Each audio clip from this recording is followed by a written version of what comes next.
Good day po, Sir Fabian and everyone. This PETA po or this video, explaining lang po kung ano po yung nilalaman nung aking PowerPoint presentation po sa PETA 4.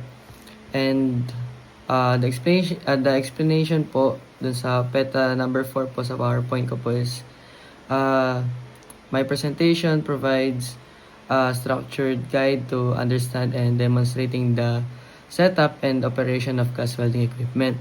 It is designed for educational purposes, helping learners grasp both the theoretical and practical aspects of gas welding.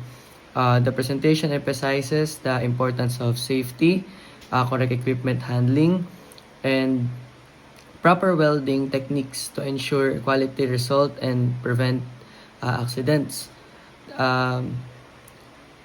My presentation naman po is transitions into welding techniques. It shows how to ignite the torch, form a stable weld paddle, and shape a clean, consistent weld using proper torch movement and filler rod application.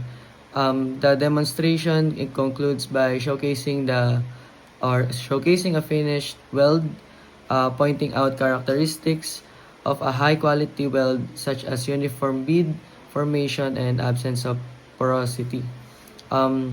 Finally, my presentation wraps up with a summary of key points and strong reminder about safety practices, including proper equipment, shutdown, and maintenance. To summarize po yung aking presentation, the introduction, ang nilalaman po niya is the importance of correct setup and safety in gas welding. Yung equipment and setup naman po is to identify and explain of all major components. Pressure adjustment demonstration of setting correct working pressures. Then yung welding techniques naman po is the step-by-step process of forming and shaping a weld. And the conclusion naman po is to recap lang yung mga essential points and reinforce the safety measures po. My presentation serves as a comprehensive educational tool for student learning the fundamental of gas welding, combining visual demonstration with clear explanation to build both knowledge and practical skills. That's all po. Thank you.